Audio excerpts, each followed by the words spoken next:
Hey, this video is for anybody that has a 2015 to 2017 F150. What I have here in front of me is a 2016 F150 XL.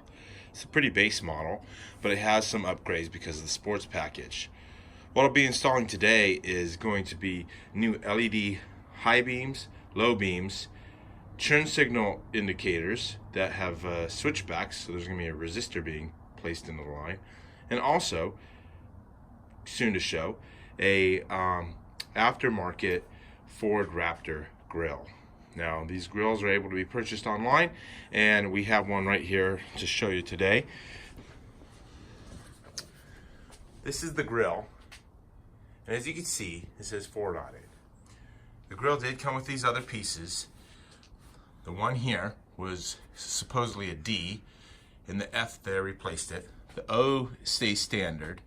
The R had an O and was replaced, and the last letter is D again. So initially it said D-O-O-D. Now it says F-O-R-D for Ford. So this is an aftermarket grill. Many of these can be purchased and acquired all over the internet. This one particularly was available through Amazon for a very reasonable price of less than $150. You can find many of them. Okay, so here we are. We're about to pull off the front fascia. We went ahead and removed this plastic cap. Here's what happened, folks. Tried to pry it, the top, which is very fragile, with a screwdriver tip, as many other videos have said, and that sheared it right off. And then I had to go ahead and pull it out. So absolutely would use a pry tool.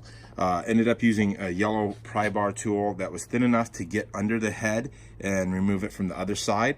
Even then, the bottom of the clip here that goes into this joint sheared. So I'm gonna have to go down to Ford and get 2 more of these. I'm sure these guys aren't cheap, just like everything else with replacement parts. So we've also removed the 2 7mm screws, and they look just like this.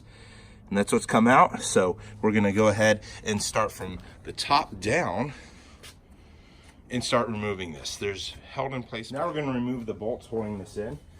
There's quite a few 10mm and one 8mm. So let's start over here.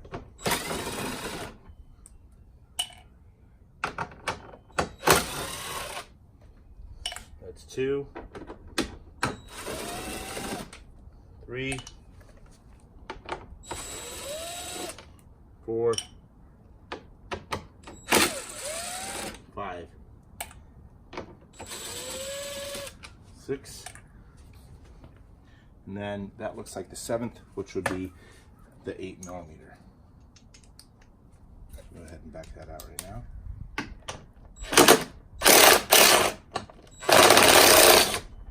That's the 8, as you could hear. That's in the hardest. It's a Okay, folks, so here we go. We've had the bezel is removed. Okay, and then over here we removed the 8mm that was in here. These were all full of 10s. Everyone says that's it. That's all you need to do to take off. I found actually in the wheel well right here, right where you remove those 7mm screws, here's a pop socket piece that is holding it in. So you have to be very gentle with removing this, and that comes out. Now, okay, so this is a good time to mention this. This is, again, a 2016 F150 XL Sport. I don't know if that changed the parameters of how to install these lights, but to remove the bottom assembly that's holding in the remaining base of the headlight assembly, I had to go in and detach this clip and this clip and this clip. And this clip here was pinned right in here. And then after doing so, you have these clips here on the top that are stuck behind here holding it in. So this was very difficult to get to, and I must say that that's gonna have to be first to clip back in, because without clipping that in, this does not align. So make sure, do not just pull this off your vehicle. Take the time, look behind this. Now, I've removed all here. You can see that I've removed the headlight assembly. I want to note that this clip here, okay, you see that? that clip there goes on the headlight assembly. You need to pry and slide that off so that the entire headlight assembly can be removed. This is to the running light. This here is to the headlight housings, and then this here is the turn signal. So we're going to be upgrading all these today and go from there. But right now we're going to... So that's all been removed. It's all over here now. We have the headlight assembly, we have the bracket, we have the bezel. I'm going to clean those up before reinstalling. And as you can see, the headlight assembly here, you have the low beam and the high beam, and those are independent, and the entire thing gets plugged into that. So we also have the indicator marker light right there, and then the turn signal is over here. So that's what you see here. You see the turn signal, you see the indicator wire, and you see the headlight wire. All right, I'm gonna step back and start tackling. All right, the first process of removing this grille is to remove these panel clips. Now in here you have a very tight area where a normal clip tool just doesn't want to fit quite well. When you take a look at it here, it's a little difficult. This tool here, which is much more narrow, is an excellent tool to get the job done. It'll give you the ability to pry these, which these on a 2-year-old truck, well, going on 3 years, is actually quite brittle already due to the heat from the engine. So working them slowly is going to be the best advice I have to remove these and not go to the dealership and buy a whole bunch of them. Also, I like to say that I have this little setup here. This is just a tool tray for in my toolbox to sort things. You can use an ice cube tray also, but it helps you manage the steps you're going in. So this is my first removal, and then the second step. That way you remember where everything goes. Beginning stages of removing the grille. I removed the trim cover panel with 10 clips that were held in all these locations. Once I removed that, I had 4 bolts here, here, here, and here that I removed. Then, using a trim tool, there were 4 sockets that look like this that I had to remove. Once I removed those, once again using a trim tool like this one that's nice and wide, I was able to pry away the Christmas tree clips here, here, and here. There's also an 8mm bolt that goes here on both sides. I'm about to remove the last one, and we should be able to pull the grille out.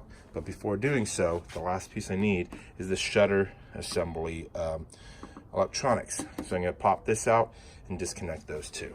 And that's over here is the grille. This is the back side of the grille, and you see the louvers. So these are maintained by this electronic device here, which is why you have a electrical to it. And we're going to disassemble this now and place those on the back of the new grille that we're going to be installing today. Okay, so now we have removed the louvers from the back of the grille. This was a difficult process due to the fact that these on the grille, this breaks. So you're trying to remove this, and then this backer starts spinning, and you're trying to take the nut off that is sitting here. So this is very difficult. You're not able to get to this. Basically, this is a breakable thing. It breaks, and there's no way to get it back on. So this snaps, that breaks, that comes off, and that's in those 4 spots. There, there, there, and up there. Then the bottom, you have to remove all of those little pain in the butt self-threading nuts. And so now I've removed the grille. If you wanted to put back your stock grille at this point, it's going to be damaged, or you're going to have to be buying replacement parts. So this is the most important part. This is what heats the motor up. These are the louvers. They open and close. They are now only going to be held onto the new grille with, instead of the 4 corners, the 3 bottom, and the centerpiece, they'll only be held on with the 4 corners and the centerpiece. Excuse me, not the centerpiece. So it's gonna be held on here, here, there, and there. And then here's the self-locking nuts are gonna go right here. So with this now, these pieces that you receive when you buy one of these grills, which again, I have one here that's, I'm not sure if it's gonna work. It's pretty badly bent and damaged. but these are what I have, and this is what I need to use. I may end up gluing these in their housings, but they're going to go here, and this is what the louvers will attach to, is this. So that's an important piece. Again, if you ever want to remove this grill, these will most likely also break, as again, you can already see there's damage and stress to these. Not the strongest things, but that's what's going to hold the louvers on. So I'm going to, I think I'm going to place these in here, and due to the fact that they only have the neck to hold them, they go in like that, slide in there, and they're pretty loose. So I think I'm going to go ahead, I'm going to glue mine in. Okay, here we are. It's been a few hours now that we've disassembled everything. We just got the grill back together. That was a very difficult procedure. The grill is in right now, and I have zip tied behind the lights. All the cables are falling down, so there's enough room to zip tie that and have the cord come out right here. Now the cord is extremely long. Not very necessary, but I am going to keep the length if the grill ever has to come off and you need some room to work with it. So we're going to tap that in now, make sure that these lights work before completely bolting the grill in entirely. So that's that part. It looks great. All right, here's the test. Got the grill in. The lights work on it. Awesome. Now I am testing the wiring. Everyone online always starts with the left front headlight. What I have here is I have stripped back the blue with a green stripe wire and the black with a yellow stripe wire, and that the yellow with the black is my ground, the blue with the green is the churn signal, which is an on and off. The way you test that is just like I'm doing over here, making sure that, again, the yellow and black here is going to be the ground, and I have that clamped to a 6 to 12 volt circuit tester, and when I go ahead and I touch that, there we go. We have found the churn signal blinking. I put the hazards on, and that's how we know. So it's not a solid line. So we're going to connect to that two line. That is the yellow and purple here on the right front headlight, the passenger side, and we're going to put the resistors in. I've already tested the LED lamps. We have our front grille in, and we're going to go ahead and finish wiring that up and plug everything back in. In the final stages here, we have the relay for the churn signal switchback lamp wired in here. I've soldered it. We're going to go ahead and do that on both sides, which we've done here. Now, have to find a place for this. It says do not mount to plastic, do not mount to basically anything but steel. So that's gonna be a little difficult, especially on this side, because you really don't have anything but plastic and flammable items around here. So we're gonna try to mount it inside of here, and that might be the best place. It's gonna be very difficult.